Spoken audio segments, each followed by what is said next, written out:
So hello guys, ये movie है Oscar नाम के बौने लड़के की जो अपनी हवस मिटाने के लिए घर की नौकरानी से लेकर पड़ोसी की लड़की को भी नहीं छोड़ता। ये मूवी इसी के कारनामों से भरी हुई है। तो चलिए जानते हैं इसकी आगे की कहानी को। इस मूवी का नाम टीन ड्रम है और इसे 1979 में रिलीज़ किया गया था। कहानी की शुरुआत होती है जिसमें एलिना नाम की एक औरत खेत में काम कर रही थी।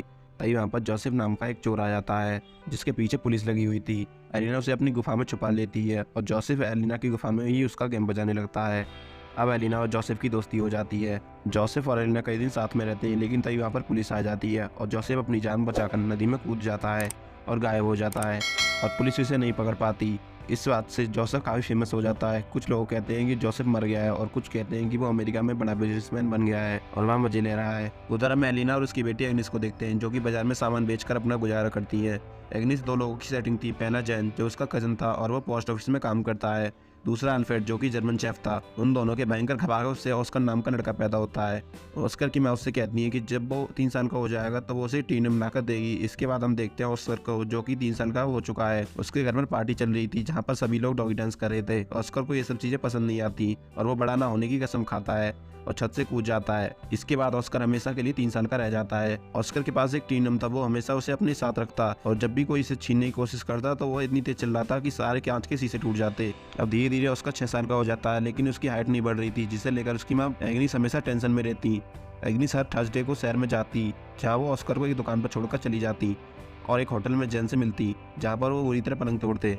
अब यह बात ऑस्कर को ही पता चल जाती है। धीरे धीरे कई साल बीत जाते हैं। अब ऑस्कर 12 साल का हो गया है। एक बार ऑस्कर अपनी मॉम डैड के साथ सर्कस में जाता है। उस सर्कस में कुछ बौने लोग भी परफॉर्म कर रहे थे जिन्हें देखकर ऑस्कर के मॉम डैड ऑस्कर को बौना समझने लगते हैं। सर्कस खत्म होने के बाद ऑस्कर बेबरा नाम के एक बौने आदमी से मिलता है। ऑस्कर बेबरा को अपनी आवाज से कांच तोड़कर दिखाता है जिसे देखकर बेबरा ऑस्कर से इंप्रेस हो जाता है और उसे अपनी सर्कस की टीम में शामिल होने को कहता है। लेकिन तभी वह एग्निस और अल्फ्रेड आ जाते हैं। वो ऑस्कर को घर ले जाते हैं। कुछ वक्त बाद एग्निस को पता चलता है कि वो प्रेग्नेंट है और उसके पेट में जैन का बच्चा है। लेकिन ये बात जब अल्फ्रेड को पता चलती है वो एग्निस से कुछ नहीं कहता। उसे इस बात से कोई फर्क नहीं पड़ता कि एग्निस के पेट में किसका बच्चा है। वो तो बस एग्निस को खुश देखना चाहता है। लेकिन एग्निस जैन के बच्चे को इस दुनिया में नहीं लाना चाहती थी और इसी थिंग की वजह से एग्निस मछली खाती है जो कि उसे पसंद नहीं थी और कुछ दिनों बाद फूड पॉइजन की वजह से एग्निस की डेथ हो जाती है। हम देखते हैं कुछ दिनों बाद ऑस्कर अपने टूटे ड्रम को ठीक करवाने के लिए शहर जाता है, लेकिन उसी वक्त सेकंड वर्ल्ड वॉर चालू हो जाती है जिसमें दूसरे देश के सैनिक एक पोस्ट पर हमला कर देते हैं। इस हमले में बहुत से लोग मारे जाते हैं जिसमें से जैन भी एक था। जैन उस हमले में मारा जाता है और ऑस्कर को कुछ सिपाही उस हमले से बचा लेते हैं। इसके कुछ दिनों बाद हम देखते हैं कि अल्फ्रेड एक 16 साल की लड़की जिसका नाम मारिया है उसे काम पर रखता है। मारिया अल्फ्रेड के साथ ऑस्कर का भी ख्याल रखती थी। ऑस्कर को मारिया पसंद आने लगी थी और उसे वो प्यार करने लगा था।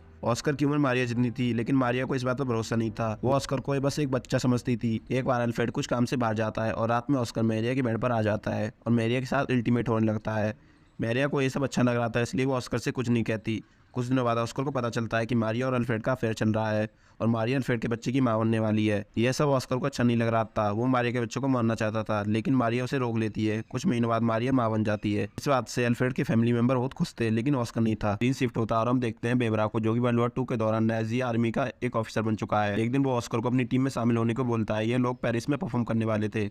ऑस्कर भी उस परफॉर्मेंस में अपना कमाल दिखाता है और वो उनके साथ काम करने लगता है। उनके साथ काम करते ही वो अपनी टीम की एक लड़की जिसका नाम रोज बीटा उससे उसको प्यार हो जाता है। अब ऑस्कर और रोज बीटा अपनी जिंदगी के मजे ले लेते हैं। वे दोनों बहुत खुश थे। लेकिन एक दिन अमेरिका के जहाजों का नाइजीरिया देश पर हमला हो जाता है। उस हमले में ऑस्कर की गर्लफ्रेंड रोज बीटा ही मारी जाती है। इस हादसे के बाद ऑस्कर अपने घर वापस आ जाता है जिसे देखने बाद उसके पापा बहुत खुश होते हैं।